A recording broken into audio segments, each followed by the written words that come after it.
We come to Germany, and there's all this expectation that after so many near misses that this is going to be the time. And they've done so well throughout all their time here in Germany.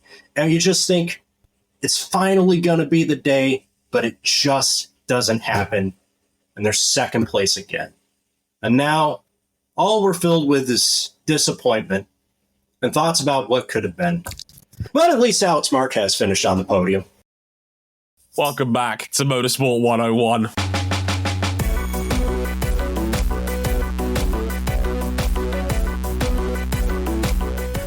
Oh, dear. That was a good one. Now, guaranteed to be slightly less disappointing than England's European Championship effort. Welcome back to Motorsport 101. I'm your friendly neighbourhood host, Trey Harrison, and this is episode 532. Sorry you've had to wait a little bit for this one. We thought we'd space ourselves out a little bit, especially given MotoGP is currently in the middle of its summer break, which is kind of weird given we've had 2 3-week breaks in the space of the last month or so. But here we are, the last round before the summer break. We're almost halfway into the season now. A season that was originally at 22 races, but now we're only at 20. More on that later. But this is going to be our review of the German Grand Prix. And we watched in horror as Jorge Martin was about to wrap up the near-perfect weekend, and with 2 laps to go, the front said no. To break down all of it, make some sense of it, and talk about some of the news as well, we got, first of all, Mr. Rajay Okada. How's it going, buddy? I thought we were all crushingly disappointed that Marc Marquez only finished second. You know, I'm starting to think that he just doesn't have it anymore. But I will say with him and Marc Marquez and Alex Marquez history, something we haven't seen in a while.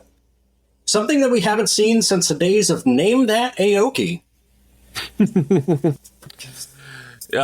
More on that in a little bit, but quite right from RJ O'Connell and joining him as ever, because it's the first time we've had 3 of us on for a little while, actually. Mr. Cameron Buckley. Hello, sir. The reports of my demise were only slightly exaggerated, but I am back. Slightly. I have returned. For those who don't know, I have a wonderful American Staffordshire Terrier named Nigel. If you are a supporter of the show, you've probably seen him. Well, I love him. He's the best. Not always the smartest of dogs. And he ate something in the yard which got him mad sick. So that's where I was last week. But he's doing better now. And,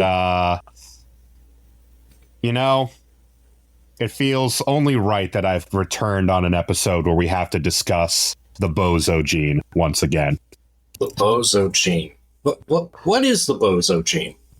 Well, it's this incredible crop of riders that we have now who are fast as hell, can turn these bikes from underneath, can leverage all these aerodynamics, all these barely fit for purpose tires, and then they throw it up the road. Just when you think it's all under control. It's the weirdest thing in the world knowing that MotoGP has 2 of the fastest riders we have ever seen grace this sport in terms of raw speed and ability, and yet both of them are capable of the bozo gene hitting them at any given moment. It's always, I'd argue, the top 3 of you when you throw Marc Marquez in there, because he's more than capable of doing the same himself on occasion. Well, welcome to another edition of the Bozo Gene, and this time it was Jorge Martin's turn to suffer the consequences kiss his championship league goodbye, because it's now gone for the first time this season. Well, first time since the opening round this season. Jorge Martin is no longer your championship leader. Pecco Bagnaia is. He's now up by 10 going into the summer break, and we'll discuss how we got to that point and the race itself in Germany very, very soon. A little bit of history, as RJ alluded to as well, with both Marquez brothers on the podium as well. First time in a while that has happened. We'll also talk a little bit of City Season, because a very under-the-radar City Season story dropped during the race weekend itself, that involves the man we call Fabio Di Giannantonio, we all thought he was going to Pramac. Turns out not anymore. Or a little bit on that as well. We'll talk a little bit about the Trackhouse situation as well, because people cannot stop talking about what's going on at the Trackhouse racing team, and now under slightly new partial ownership as well, because I found out the news today that a billionaire's bought out a chunk of Trackhouse as well. So they're making all the bread right now at the moment, all the bread, as you do. And we'll talk a little bit about the calendar, because in the last couple of days, it turns out Kazakhstan, not happening at all now. Who could have guessed? Do I need to get the jar again? You need to get the jar again, because Kazakhstan is gone for the year, and we'll talk a little bit about the replacement. Turns out we're double dipping in Italy again. More on that very, very shortly as well. But let's do a little bit of housekeeping. Basically, you can find us real quick. We're on youtube.com/motorsport101. We are on facebook.com/motorsport101. We are also on Twitter at motorsport_101. If you want to follow our personal handles, you can at Dre Harrison101, at RJ O'Connell, and at C Buckley 917. I said that for a little while. If you really like us as well, you can back us financially on Patreon, patreon.com/motorsport101. $5 gets you early access to all of our episodes, as well as some of our bonus written content. I normally put those out for $1. So if you're a Patreon backer at any level and you like the race review content that I do, chances are if something big happens and it's not on a Sunday or it's something early, I'll stick it on Patreon now as well. So that's all part of the deal for any Patreon backer, regardless of level. $5 for the audio. Sometimes I put those out for $1 as well if I'm feeling generous. Maybe I'll do it for this one, just because I'm feeling nice. And if you really like us, you can back us at the $10 level, and you can get into the supporters club of our Discord server, where you can listen to these episodes live as they're being recorded, as Kira is doing right now. Thanks for joining us. Much appreciated, Kira, in the chat as ever. And of course, you can check out our website for all of those details at motorsport101.com. As I mentioned, all reviews of the last week or so has been updated on the website, including my thoughts on a pretty wacky IndyCar weekend in Iowa. We'll be talking about that in our next episode. The corn got very corny indeed. More on that next time out. Says RJ takes a big swig of Coke because we need that. Was that Mexican Coca-Cola? It is. The neck of the gods. I need to Breakfast be of champions. I need to be pouring this over some rum in a glass to prepare for next week's episode. But boy. Without further ado, let's turn it over to our review of the MotoGP German Grand Prix at the Sachsenring.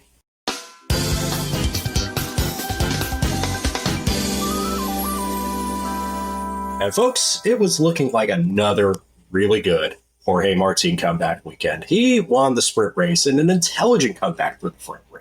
He came back from an early attack from Pecco Bagnaia in the Grand Prix, got back in front, and with 2 laps to go, he was leading by half a second on Bagnaia with the opportunity to stretch out that championship lead that had been just shrinking little by little, race after race, as Bagnaia has been on a hot streak. But on the penultimate lap, Jorge Martin consumed some of the bozo gene and tucked the front, entering the first corner and crashed from the lead of the race, gift wrapping Francesco Bagnaia his 4th consecutive win, his 5th in the last 6 races, and for the first time taking the championship lead. While us at the Motorsport 101 community were kind of disappointed that England went out, we were also disappointed at another brutal runner-up finish for a team, or at least a rider that we support in Germany. Marc Marquez only finishing second, but having to come back quite a ways to do so. But with Marc in second and Alex in third, the Marquez brothers became the first to share a top-flight podium since the Aoki brothers, specifically Takuma and Nobuatsu, in the 1997 Imola Grand Prix. No guesses as to who won that race. If you know, mid to late 90s, 2-stroke 500 cc's, it's Jack Dewitt's dad. Anyway, fellas, what on earth was this? Jorge Martin did everything right until he didn't. And that's a great review. You can basically end it there. Yeah, thanks for listening. Oh, that's our everybody. show. Yeah. Bicycles. No, and he did everything right. He was the fastest man at this track this weekend. He was fantastic in qualifying. He was brilliant in the sprint. He didn't have a particularly good start, but he was the only one making the big moves when he could. Won the sprint. We all know Martin's a brilliant sprinter in terms of the nature of this sport now. He resisted the early pressure. Bagnaia did try to go away early. Didn't work this time. Martin stayed with him, passed him, was in front, pushed the gap out to about 0.8, 0.9. Bagnaia tried one last assault at the end of the race to try and bridge the gap and maybe pass for the win. Call me crazy, Cam. I don't think Martin needed to be at 11 tenths going into those final 2 laps to win this race. I mean, he could afford to probably give up a tenth or two and still maybe have enough with 0.3 going into the final lap where you're putting it into, well, Bagnaia is going to have to take a moonshot to try and win this race territory. He's won. We forget he won here last year. He's more than capable of beating Bagnaia in a dogfight here, and yet, I don't know what... Like, Martin himself couldn't even explain the crash. He was just like, I don't know what happened. Here we are again. But it's all okay. We'll all figure it out. I mean, Cam, I can't be the only one frustrated at this. I must amend my statement. Jorge Martin, why are you the way that you are? I'm tired of saying this about MotoGP riders because it really is the case.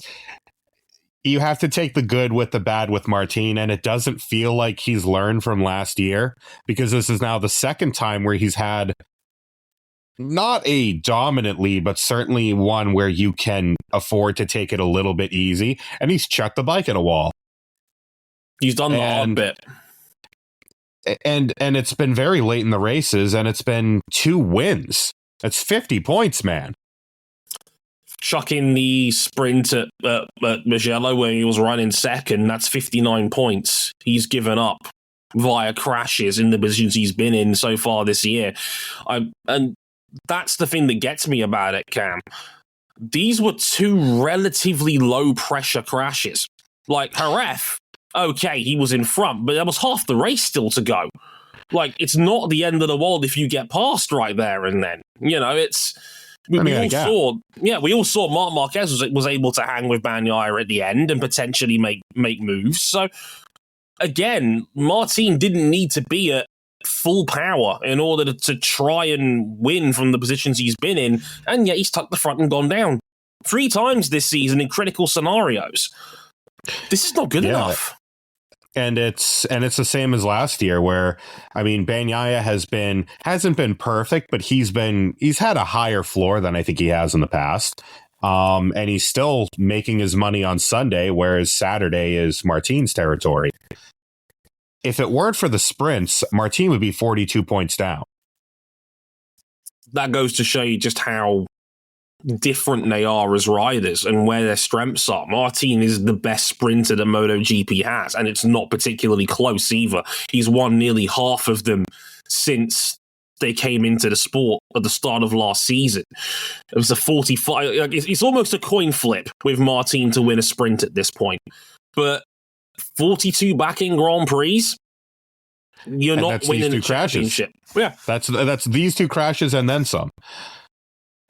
I think we were worried at some points last year, like, is Jorge Martin going to just chip away at Bagnaia through nothing but sprints because Bagnaia can't get the job done, relatively speaking, at the sprints compared to Martin? Well, instead it worked the other way around. Yeah. Where Martin was racking up sprints and good results in races, but Bagnaia would swing back and win on Sunday. And we're seeing the same thing more or less play out this year, where this is a very winnable championship for Premac and Martin. And both of them have left points on the table, but Martin has left a lot more out there. Yeah. I mean, once again, and this is the 3rd year in a row I'm saying it about Francesco Bagnaia. He has left the door open. He's not been brilliant until these last 6 races. He had a rough start to this championship. I know he won the Grand Prix in Qatar to start off the year, but after that was the chatter that the GP24 was generating. Bagnaia was the one that was the worst affected by it. We saw it in Portimao. And the unfortunate Marquez crash he had there. We saw it at Kota where he was getting ragdolled by a couple of people on quicker machinery. That was the time. Like, Martin did what he needed to do. He struck while the iron was hot when Bagnaia was struggling. He did everything right. You got to remember, look, let's say he finishes second at Jerez. Not even win. Let's say Bagnaia still wins the Spanish Grand Prix. Mm-hmm. Martin's up by 60. Mm-hmm. And we're already having conversations about Bagnaia saying, is he already too far back? Because I've given Martin the benefit of the doubt as a rider that he, in a clutch situation, can still bring the bike home. I can't say that with confidence with Jorge Martin at this point, because this is the second time in a Grand Prix he's crashed from the lead this year. You cannot afford to do that with Bagnaia, because if there's one thing I can say for sure about the Italian, if you make mistakes, he will punish you. There is no question about that now. He's the best opportunist rider in the field. It's the simple nature of a championship where it's basically a 2-horse race right now with Mark, chipping away, burning the midnight oil on the 23, but too far back and not on a quick enough bike. No. Not yet, at least. See how that goes next year. But right now, if you're not scoring, he is. That's the case for both of these guys. And Martin is just making more mistakes. It's very similar to what we're seeing in F1 right now, where, the Red Bull ain't dominant and Max isn't winning as often, but he's still pulling out points on all of his direct rivals. Mm-hmm. So it ends up just not mattering. Yeah, absolutely. And that's the situation right now over there. Like, actually, Mercedes being good again might be the best thing to happen to Red Bull for the rest of this season, because if Russell and Hamilton can start taking some wins away, given how far back Mercedes are, that might actually help Max out. Max is going to get... If there's one thing we saw in 2021 is that Max Verstappen has no problem finishing second. Depends on the number of that car up ahead. Depends on the opposition, but you get my point. He's been able to point his way to titles. Yeah, and right now, Bagnaia is already in a position where all he really has to do is just keep doing what he's been doing and rack up enough points, and he can expect that Martin will just drop 25 out of nowhere. And we've said that about Bagnaia. Bagnaia is just as capable of doing it. But on current form, he isn't doing it as much as the other guy, and that's all he needs. Francesco Bagnaia has the best medication for the bozo gene, I'd say. The other guy having a bigger one?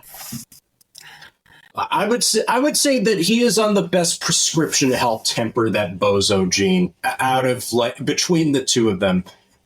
Somebody needs to go to Jorge Martin's doctor and be like, hey, yo, can we swap prescriptions? Because not all antidepressants are the same. It's like all anti-bozo gene medications aren't the same. I don't know. And even, it doesn't feel like it because of the way Martin has also kept up with him. But we're talking about a Bagnaia that's in the best form of his life. He's won 5 out of the last 6, and really he was only gifted one of them. The other ones, he's got to the front, pretty much stayed there, and dominated the whole way. Yeah, Assen was a butt beating. Yeah, and Assen was, he was essentially perfect. Bagnaia doesn't do that very often. And he's never led FP1 until that weekend. Yeah, so the way it's going right now, with that situation developing, with Bagnaia now in the hottest form of his life, winning 5 out of the last 6 and 4 in a row. The last time Bagnaia won 4 straight was 2021, where he was on that was on that Quartararo comeback trail, where he pretty much dominated the rounds after the summer break, all the way till Misano. That was the last time Bagnaia won 4 straight. And it's another one of his more favourable rounds because it's the British Grand Prix, the first round back after the break at Silverstone. Martin picked the worst possible time to give him an in. Yeah, especially given that if the form book's anything to go by, Aprilia will probably be quite strong at Silverstone too. Low grip track, risk of rain. Aero coming into play, biggest track on the calendar in terms of surface area. Expect the Aprilias to be strong at Silverstone. So if we can throw Maverick, maybe Aleix Espargaro, hell, maybe Miguel Oliveira potentially on the track house, because Miggy had a fantastic weekend. Raul Fernandez will have the 24 as well. That's going to be his first race on the current spec Aprilia. Indeed. And that should help all the Aprilias, because that's another bike to pump data in. Yeah, Miggy was great here. Was great at Silverstone last year. Was fourth in the race. Came out of nowhere this year on the Aprilia. He's just had his best weekend in the championship. You know, second in the sprint. Trackhouse's first podium finish since joining MotoGP in any capacity, and then sixth in the Grand Prix and best non-Ducati runner. Because spoiler alert, they locked out the top five. You're shocked at that state of play, but. Hey, Francesco, Frankie Morbidelli bringing up the back end of that top five. It's got to be encouraging. A little bit bozo, but a great ride. A bit aggressive from Frankie, yeah. Yeah, we actually had a legitimate Franco Morbidelli sighting for the first time, in like 3 years. Bit testy with a couple people while riding bike to bike. Marc Marquez had his windshield snapped, which is a rare one. But he rode mercilessly back through the field. Had the worst qualifying you could possibly imagine, courtesy of Jack Miller and Stefan Bradl. Honda Racing Corporation, why are you the way that you are? And just dragged up a little bit of that old Saxon Ring magic to gain 11 places. Yeah, I think this is what should have happened. This should have happened a lot more in 2020. The 1 year that the Marquez brothers were Repsol Honda. And yes, I know with the benefit of hindsight, Honda's performance was falling off a cliff. But you got to think that, like, the Marquez brothers would have shared at least a couple of podiums together if Mark was actually, healthy that year. We forget, despite all the struggles at Repsol, Alex Marquez still had 2 podium finishes on that Repsol Honda in 2020. Junior could have won a couple of races, too. Very nearly won at Aragon. It was only a on-fire Alex Rins that beat him at Aragon, and that was the closest Alex Marquez has been to a Grand Prix victory. If Mark had a healthy arm, he absolutely, I think, still would have won multiple Grand Prix on that Honda. And I think you're right. I think they would have shared a couple of podiums here and there. And I know a lot of people want to crack jokes. But it's weird because the bad faith is starting to come out now with Mark a little bit, where it's like, oh, remember when Enea Bastianini won 3 Grand Prix in 2022 on with Gresini as a brand new team? To which I say, first of all, it's blatantly obvious to me that the 24 is busted by comparison to the 23. And now that they've cured the chatter issues, that 24 is flying. real quick. But also there's the fact that in previous years, the customer Ducatis, the year-old Ducatis, were end-of-season spec.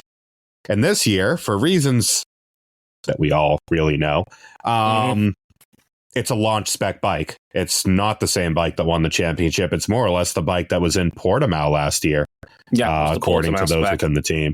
Yeah, Alex Marquez said it's the Portimao spec, so basically start of the year.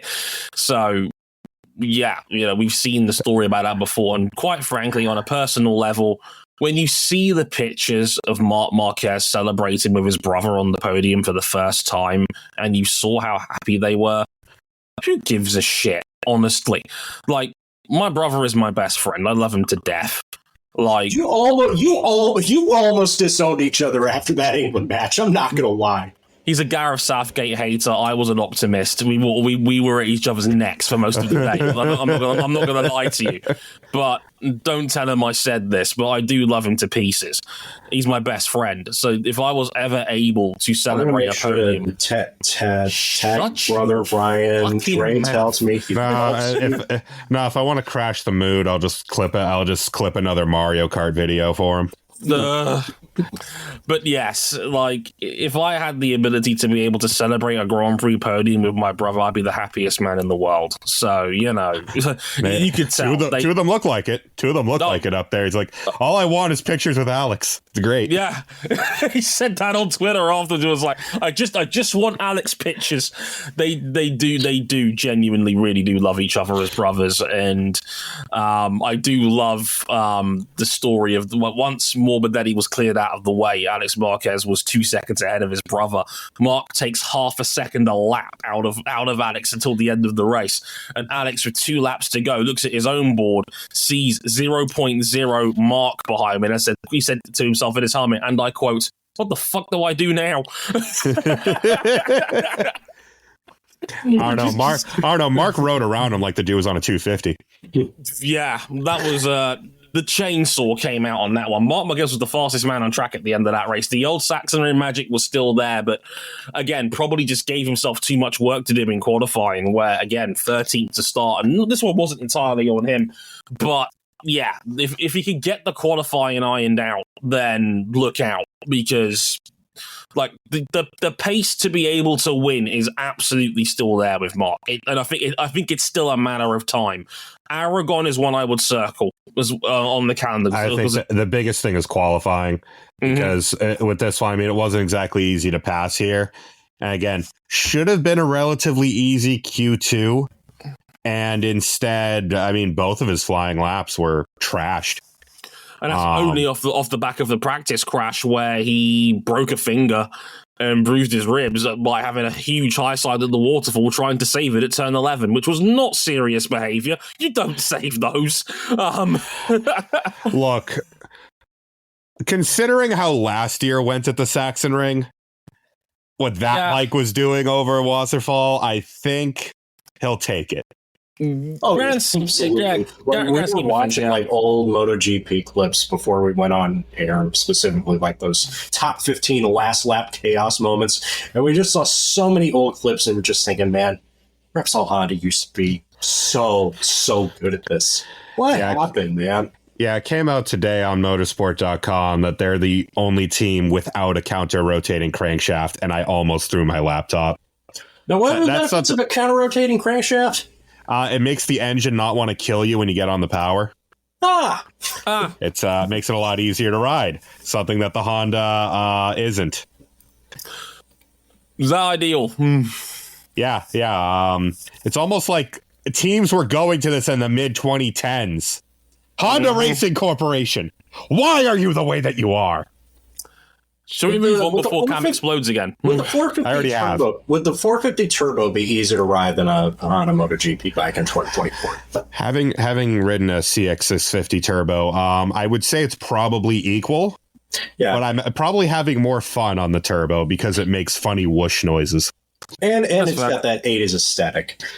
We got more silly more turbo stickers. Got more than that. We got more silly season news because it looked like Fabio Di Giannantonio was all but certainly heading to Pramac with the Yamahas. And then we were swerved because he's decided to stay with VR46 for another year.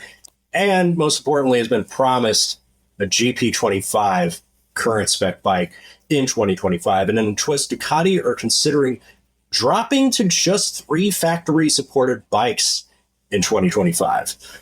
So, Dre, is this a good move? And bonus question, what do you think Trackhouse should do with it, right? So I'll let you start with the question about Ducati and VR46. I'll start with Ducati first on this one. Interesting that Ducati, I get the impression they were waiting for an excuse to downsize, which is weird for a team that's been dominating for the last 3 or 4 years while having 8 bikes on the grid. Don't you want to have the motorcycle racing equivalent of the Porsche Nobody's Perfect poster? You'd think. They're going to go down. That's what they've been rocking the last 2 years.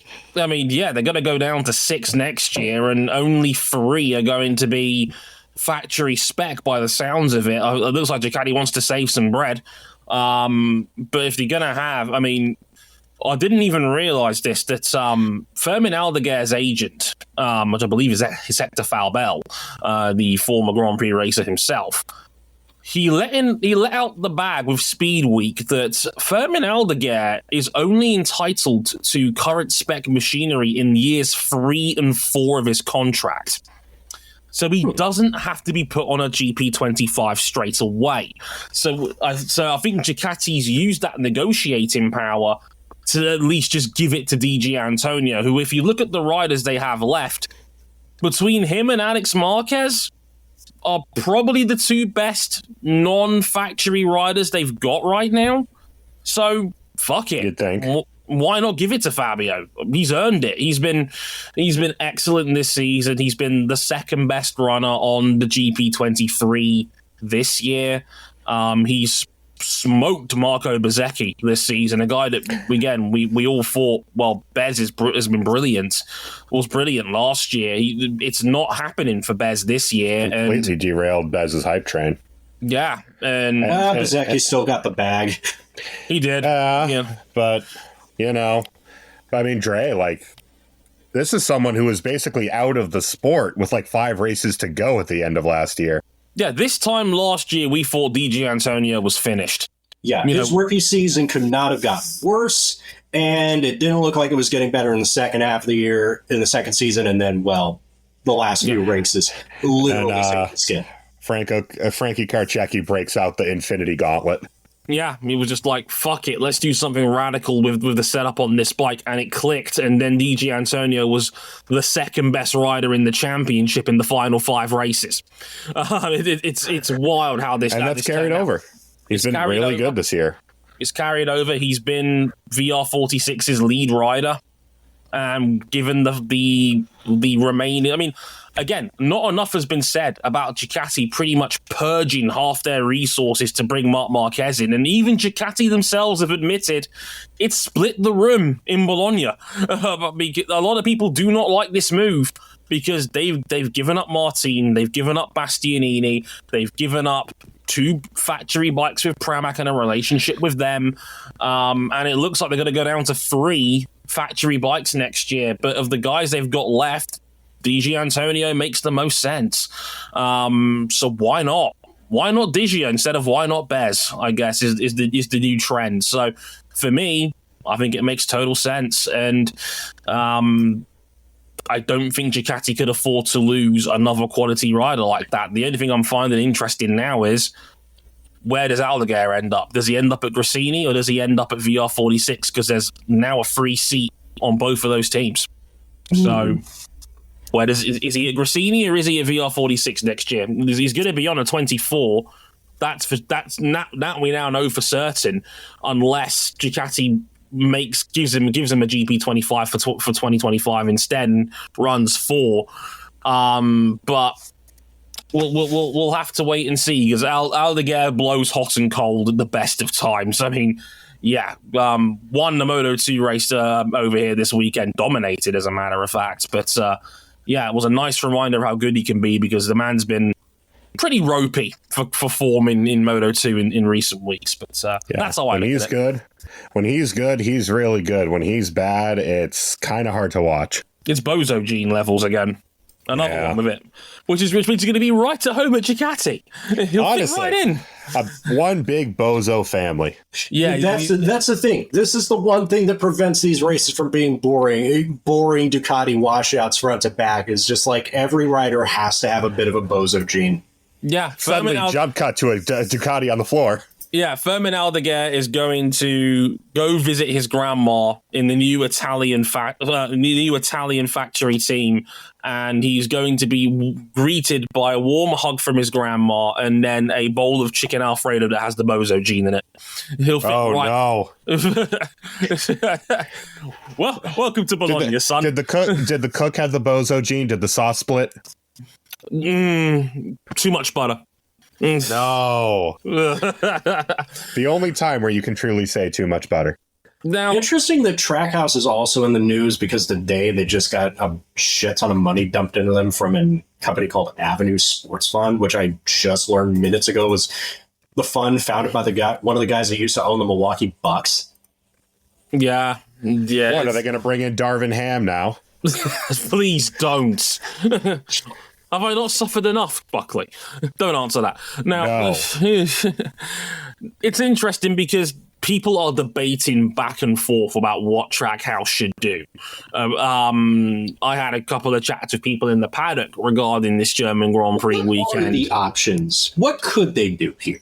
Well, the easy option is they stick with their current pair. Raul Fernandez, from what I'm hearing, is pretty safe. He's going to be there next year, almost certainly. It's Miguel Oliveira's seat that's the questionable one, because It's really crazy to think about a guy that we're thinking of as like a top 3, top 5 rider in the world not very long ago. no. 5 MotoGP wins, top 10 in the championship last year. Not with the best equipment in the world. But when he wins, it's pretty spectacular. Yeah, when he's been on same spec bikes, he has given some of the best riders in the world an honest run for their money. Francesco Bagnaia in Moto2, Brad Binder in Moto2, Jorge Martin in Moto2. Miguel Oliveira is a quality bike rider. Do not by any means underestimate what he can do in the right circumstances. But there is speculation about his future because he largely hasn't performed to Fernandez's level this season until this weekend. Now, the easy option is they keep him. They keep him there, but allegedly, the rumors I've heard is that they've told Miggy, you're going to be a number 2 rider if you stick around. They're going to build this ship around Fernandez, for better or worse. And will he want to take that with the experience and the CV that he has? Option number 2 is that they cut him. And, well, if you cut him, everybody knows the obvious target. It's Joe Roberts in Moto2. Not Iagura?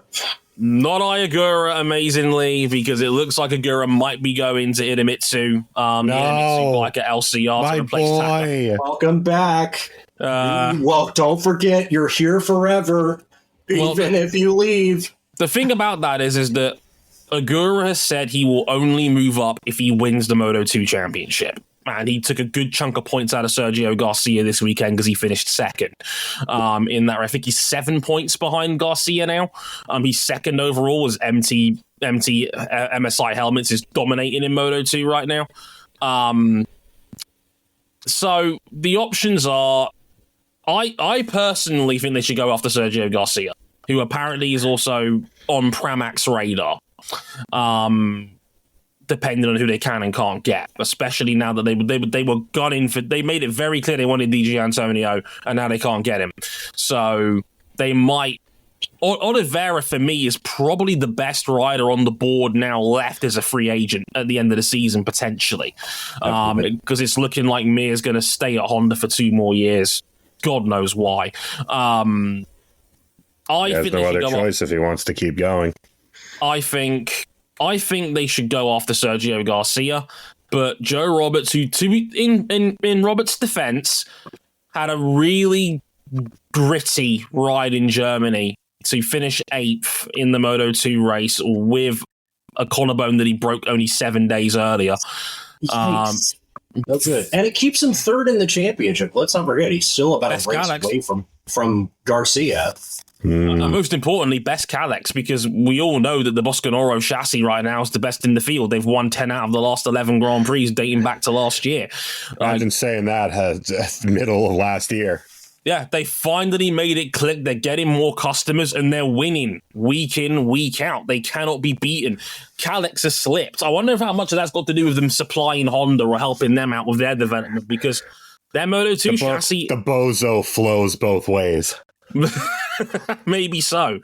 But if you wanted an argument to bring in Joe Roberts, you will never have a stronger case than now. And from a commercial standpoint, yes, of course, there is value. We're talking about Liberty. We're talking about new ownership coming in. We all know Liberty has tried very hard to push for an American breakthrough.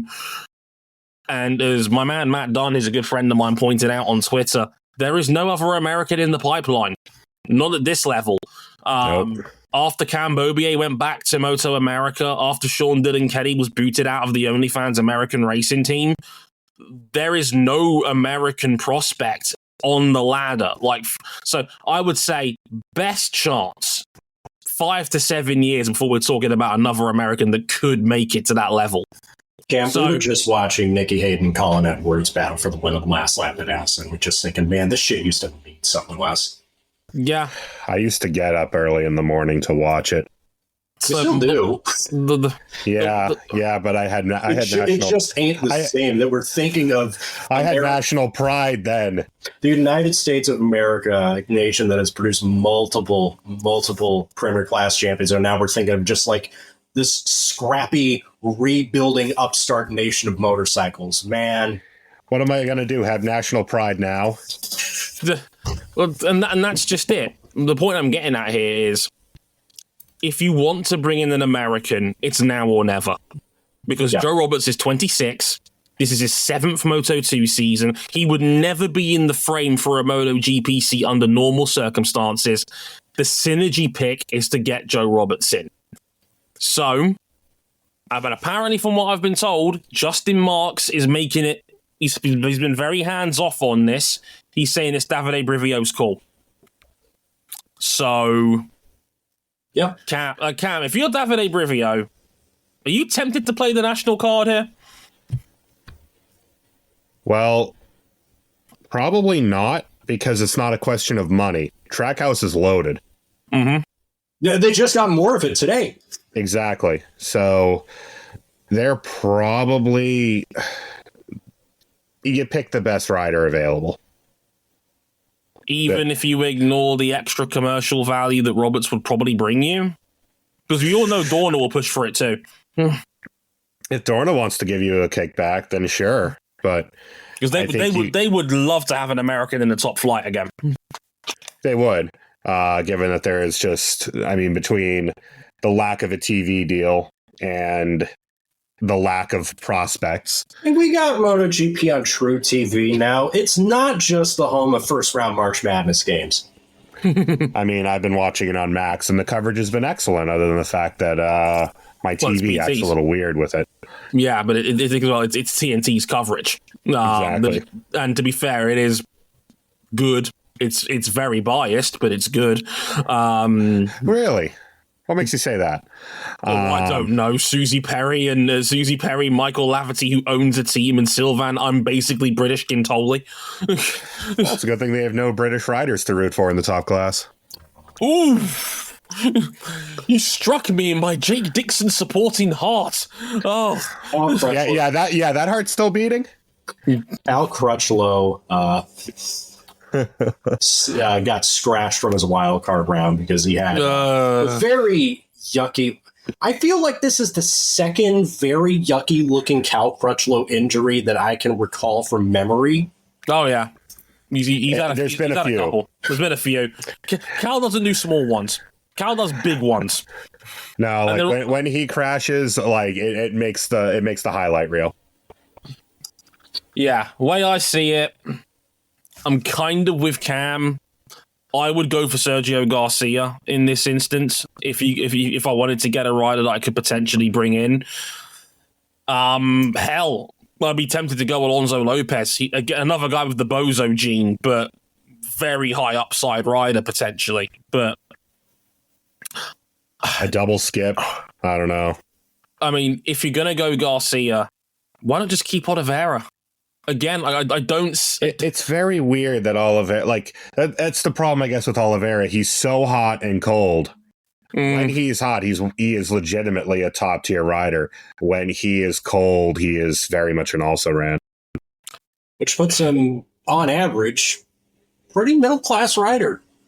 And it's frustrating to watch because we know what he's capable of. Is that going to be enough for Trackhouse in the next 2 or 3 years? It depends on what Aprilia wants Trackhouse to be. Jason's put an interesting option in the chat. As I said, if you want to pick someone, you double skip and bring David Alonso in. Might be a bridge too far. I'd be tempted. The thing is that if Trackhouse can afford to wait around with Alonso as a prospect and see what, because the problem is there'll be factory teams that'll be calling for David Alonso, because if you haven't been watching Moto3 this year, David Alonso is special. he is. I felt like we just said you'll never see another rider like Pedro Acosta when he was in Moto3. And then, and then Alonso. Kid pops up right. There is another. Yeah, I mean, at this point, if you're Yamaha, that Premac team, you should be thinking about Alonso now. Yeah. I mean, if your factories will be eyeing this guy up because he's the number one prospect in Moto 2 and 3 combined right now. He is carving the Moto 3 championship right now. Daniel Holgado and Colin Vire are the only two people that are in his league at the moment. Alonso is him, still only 18 years of age. Might even be better at his age now than Pedro Acosta was when he was in Moto 3, which is terrifying. But the double class jump is risky. It's only been done like twice with Jack Miller and Darren Binder. Darren Binder was never that kind of prospect. Jack Miller was fine, but he took probably 2 or 3 years to really find his footing in the top flight. And some teams now it looks like he's going to be gone at the end of this year anyway, completely. Yeah. Unless like a miracle happens and he somehow finds a way to squeak his way back out of the 25 grid. Yeah, so way I see it, I still think Oliveira is the best rider you've got available to you. I don't know why you want to potentially alienate him by making him a number 2 rider. I don't think Fernandez is massively better than him. So I don't think Trackhouse is really in a position in the championship to be playing the 1 and 2 game. Me neither. Like why? Why are you playing favorites with your riders? I don't get it. Like, I don't get why Fernandez wasn't on the 24 spec Aprilia in the first place, and I don't get why he's the guy you want to build this entire team around. His upside is there, but it's been so small with Fernandez since his Moto 2 season that I don't know how good he actually is at the highest level. Like, what is his ceiling here? We saw the sprint in Catalonia. But Dre, I'm really curious to see how he gets on the 24 Aprilia, because that bike is, again, clearly a big step in all areas versus the previous bike. And Raul hasn't been terrible on the 23, but he hasn't been great either.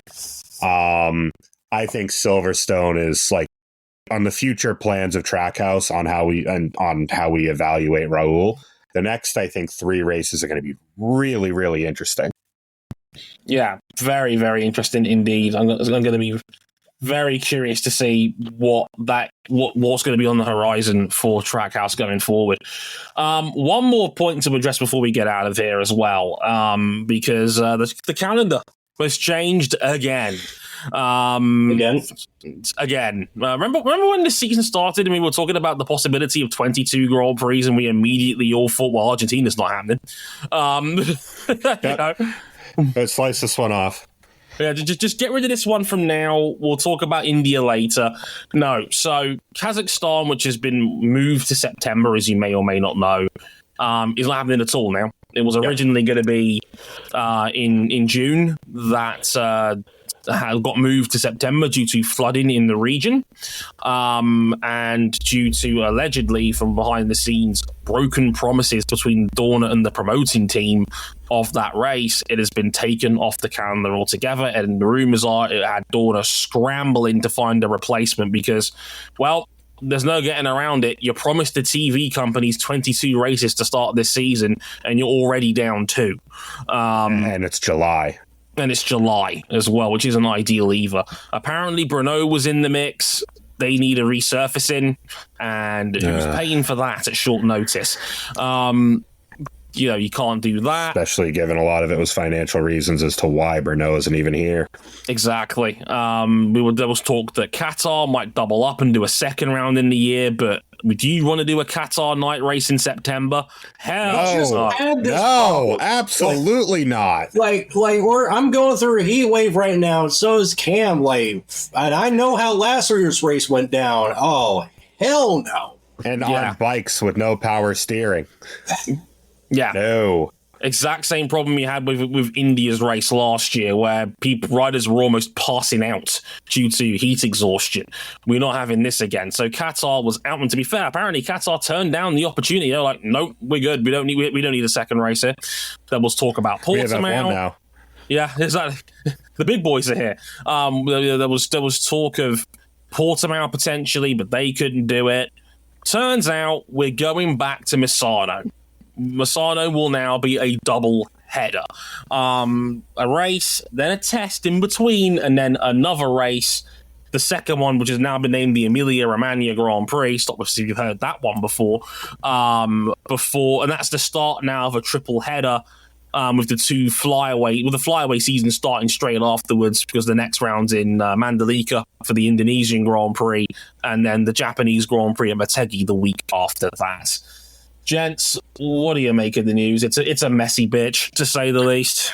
Yeah. Also, one of these races is going to clash with World Superbike in Italy. Yeah. On the world stage, you have not just the two big motorcycle series clashing against one another head-to-head, but in the same country.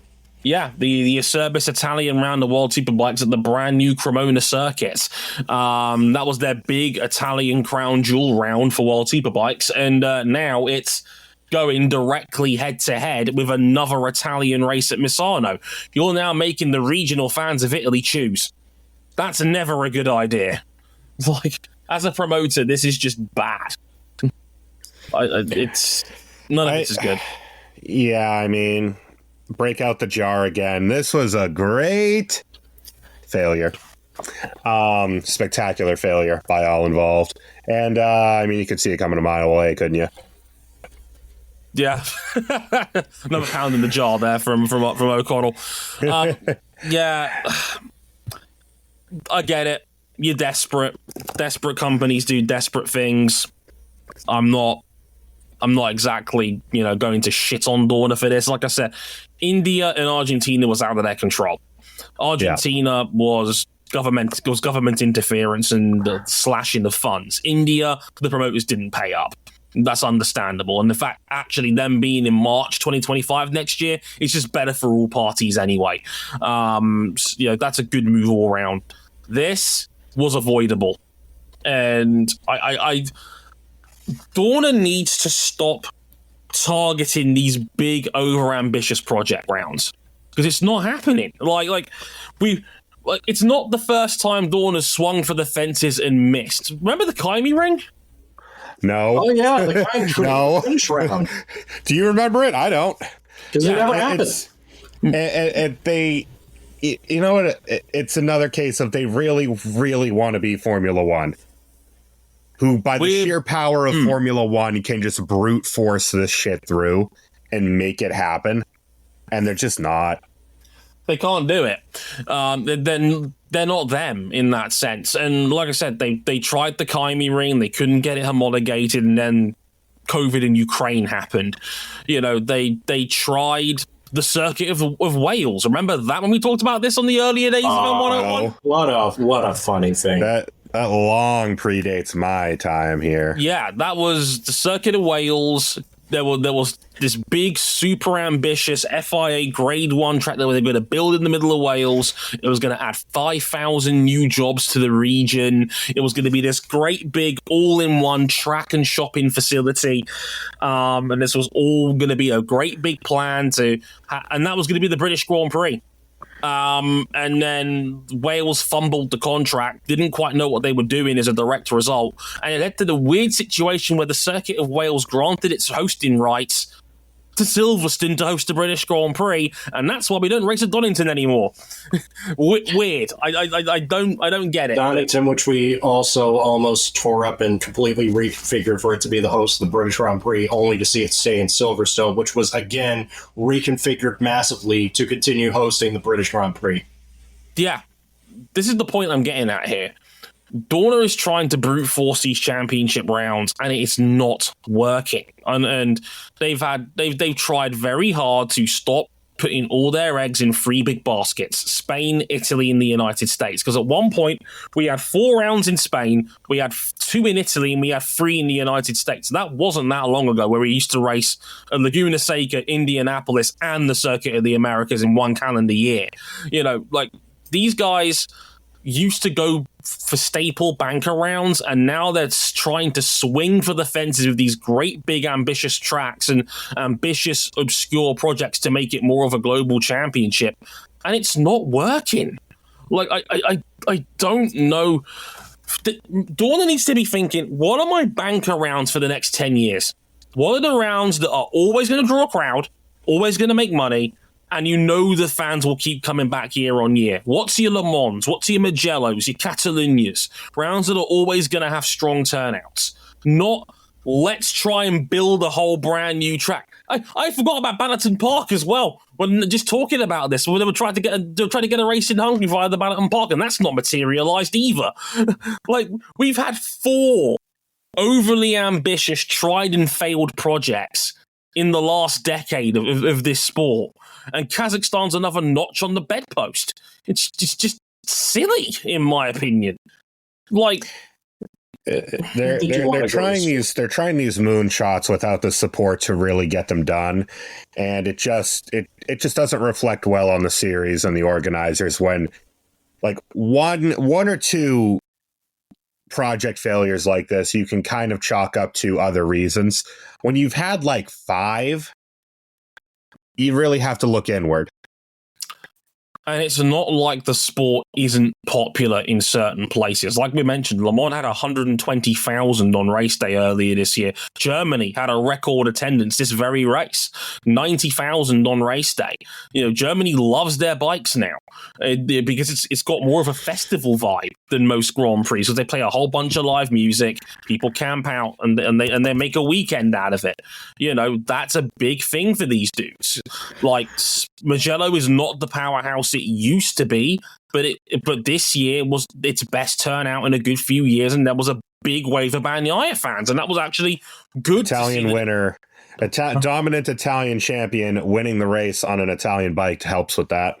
Oh, massively. That's the first time I've seen a big Bagnaia turnout anywhere in MotoGP. These are the rounds you need to be focusing on. These are the rounds that will ultimately make you money in the long run, not these highly experimental, high-risk races in countries that are unproven to sustain a biking crowd. Like, was anybody here for Kazakhstan? Did anybody think, you know, which country needs a Grand Prix? Kazakhstan. No! All of you put your hand down in the crowd. Sacha Baron Cohen could be putting his arm up right now, and I call him a liar. Fuck that guy. But in still, in character. In character. Oh my god! Still, fuck that guy. Oh, he'd hate me. But you get my point here. Is that I don't see what Dorna's vision is for this championship. I get that it wants to be more of a global series, but sense because. Huge biking crowd in India. Huge biking crowd. And it was a messy launch, but they got it done somehow, and they're going to try and stick with it. And if it does succeed long term, fantastic. And I think it will, because a March slot with better weather and potentially cheaper with more crowds, I think India will do well long term. Yeah. I think it's a much better spot for it than September. But I completely agree with your sentiment, RJ. You need more staple rounds. This is not the time to be experimenting right now, and they'll be fine if they just stick with the ones that brung you here. Like, you don't need to be going to Kazakhstan, to Wales, to Hungary, and well, I get it. You're going back to the growth for growth's sake, rather than making it sustainable growth. Yeah, like, and I get it. You want to be F1 because F1's got 24 rounds now. MotoGP tried to have 22. You know, like the plan was 22 this year. And we've drawn issue with that in of itself. But I'm not sure this is the way you want to get to 22 races. Let's put it to you that way. If you're going to start expanding the calendar again, go to tracks that you know you'll draw a crowd. You know, ask Indianapolis if they want to go back. You know, why not? You know, at this point, rather that than Kazakhstan. This doesn't make any sense to me. That feels like the definition of mates rates. And well, it is bike racing after all. Mates rates are a lot more common. Anyway, we'll get out of here. This is going to be the last MotoGP episode for about 3 more weeks because sadly, MotoGP is in the middle of its summer break. Right now, it is back on August the 4th for the British Grand Prix at Silverstone, one of the big ones. Should be a fantastic big ones. We got the one this weekend. It's not MotoGP, but the all-star game of motorcycle endurance racing is back. This is yes. Johan Zarco's in it. Gino Ray is back in it. Yay! Suzuki's brought a carbon neutral bike, and yeah, Team Honda, Team HJC. If Honda is going to cherish this win. If Honda is going to take refuge in one last bastion of bike racing to not suck, this is it. If they fall here, we need to have a serious intervention. Not like we already didn't need to have a serious intervention earlier, but yes. Look, they lost Jet Lawrence for the season over here in pro motocross. Okay, but that wasn't the fault of the bike being shit. That's just a UCL. No, they're not. Yeah, but they can't have anything nice. They've crippled my Jet Lawrence Rider of the Year campaign because it was going hot until it wasn't. Such a shame. But yes, the Suzuki 8 Hours, I was going to mention that in my outro, but yeah, nice one, RJ. I appreciate that. Yeah, Suzuki 8 Hours this weekend as well. Who knows? We might even do a little mini pod on that somewhere. Keep an eye out for it, depending on, how the glow sticks. The glow sticks will be glorious, and do check that out. I believe it will be on British Eurosport here in the UK. So do check it out if you haven't already. Well worth the hours. It's a beautiful spectacle, a fantastic, for me, the best biking endurance race in the world, one of the best endurance races in the world, period. It's a wonderful time. Do give it your 8 hours. It's well worth it. And again, a huge slab of some of the best riders in the world from World Superbikes, from Moto America, from MotoGP, including, as mentioned, Johan Zarco will be down there as well. And from Japanese superbike racing as well. So do check it out. It is going to be a fantastic all-star race for bikes. It's going to be a great time. Do check it out. For us, our next episode will be the Iowa doubleheader, the high V250s, as we like to call them over here, where, well, it was a hot mess. And that was just the corn. But until then, I've been Dre Harrison. They've been RJ O'Connell and Cam Buckley. Until next time, thank you very much for listening. And we'll catch you guys next time. Sayonara. Later, y'all.